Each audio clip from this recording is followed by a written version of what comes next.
2 সপ্তাহেরও বেশি সময় ধরে যুদ্ধের আগুনে জ্বলছে মধ্যপ্রাচ্য। তবে সেই যুদ্ধের গতিপথ এখন বদলে গেছে। ধীরে ধীরে যুদ্ধের নিয়ন্ত্রণ এখন আর যুক্তরাষ্ট্রের প্রেসিডেন্ট ডোনাল্ড ট্রাম্পের হাতে নেই, এমনটাই বলছেন মার্কিন সিনেটররা। বিস্তারিত শিহাব ইসলামের ডেস্ক রিপোর্টে।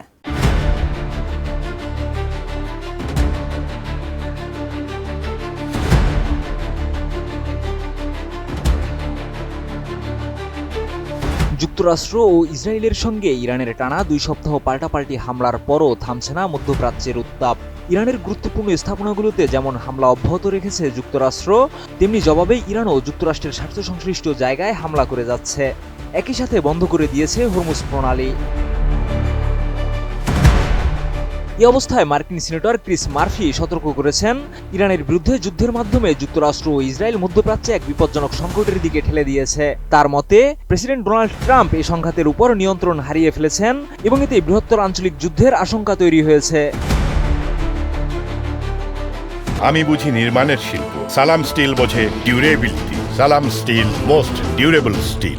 মার্ফি তার সোশ্যাল মিডিয়া প্ল্যাটফর্ম এক্সে ধারাবাহিক পোস্টের মাধ্যমে এই বিষয়টি তুলে ধরেন। তিনি বলেন, এখন এটি পরিষ্কার যে ট্রাম্প এই যুদ্ধের উপর নিয়ন্ত্রণ হারিয়েছেন। ইরানের পাল্টা আঘাত হানার সম্পর্কে তিনি মারাত্মক ভুল ধারণা পোষণ করেছিলেন। তার মতে, ইরান হরমুজ প্রণালীকে কেন্দ্র করে সংকট সৃষ্টি করেছে এবং মার্কিন প্রশাসন এই অঞ্চলের পরিস্থিতি সম্পর্কে খাটো ধারণায় ভুগছে।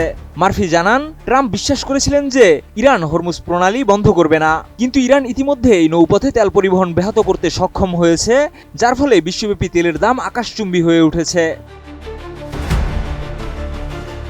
মার্ফি আরও যোগ করেন, এই যুদ্ধের অন্যতম বড় সংকট হচ্ছে আধুনিক যুদ্ধের ড্রোন ব্যবহার। তিনি বলেন, ইরান এখনো পর্যন্ত অসংখ্য সস্তা ও অস্ত্রসজ্জিত ড্রোন ব্যবহার করে আক্রমণ চালাচ্ছে, যা তেলের স্থাপনায় হামলা করতে সক্ষম। তিনি ইউক্রেন যুদ্ধের উদাহরণ দিয়ে বলেন, ড্রোন আধুনিক সংঘাতের রূপ বদলে দিয়েছে এবং ট্রাম্প যদি ইউক্রেন যুদ্ধের দিকে একটু মনোযোগ দিতেন, তবে তিনি বুঝতেন যুদ্ধের কৌশল কতটা পরিবর্তিত হয়েছে।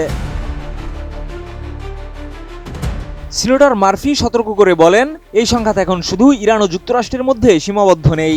লেবাননে ইরানের প্রক্সি গোষ্ঠীগুলো ইসরায়েলকে লক্ষ্য করে আক্রমণ চালাচ্ছে এবং ইরাকে যুক্তরাষ্ট্রের উদ্দেশ্যে হামলা বৃদ্ধি পেয়েছে। তিনি বলছেন, এই সংঘাত খুব শিগগিরই অন্যান্য ফ্রন্টেও ছড়িয়ে পড়তে পারে। মার্ফি আরও বলেন, সিরিয়া ও ইয়েমেনেও সহিংসতা বৃদ্ধি পেতে পারে। সিরিয়াতে ইরান সমর্থিত গোষ্ঠীগুলোর কর্মকাণ্ড আবারও মাথাচাড়া দিতে পারে এবং ইয়েমেনের হুতিরা লোহিত সাগরে শক্তি প্রদর্শন করতে পারে। সিনেটর মার্ফি এই সংঘাতের পরিণতির ব্যাপারে অত্যন্ত উদ্বেগ প্রকাশ করেন। তিনি বলেন, যুক্তরাষ্ট্রের স্থল অভিযান ভয়াবহ পরিণতি বয়ে আনবে। এটি হাজার হাজার আমেরিকানের মৃত্যু এবং মহাপ্রলয়ে পরিণত হতে পারে। তার মতে, জয় ঘোষণা করলেও সমস্যা শেষ হবে না, বরং ইরানের কট্টরপন্থীরা আবারও নতুন করে তাদের শক্তি গড়ে তুলবে। মার্ফি ট্রাম্প প্রশাসনকে এই যুদ্ধ বন্ধ করার আহ্বান জানান এবং বলেন, এটি সম্পূর্ণভাবে অনুমানযোগ্য ছিল। আগের প্রেসিডেন্টরা কখনো এই ধরনের যুদ্ধ শুরু করতে যাননি, কারণ তারা জানতেন এই পরিণতি কি হতে পারে। তিনি বলেন, এখন সেরা পথ হলো ক্ষয়ক্ষতির পরিমাণ কমিয়ে আনা এবং এই যুদ্ধ শেষ করা, যাতে বৃহত্তর বিপর্যয় ঠেকানো যায়। শিহাব ইসলাম, ATN নিউজ।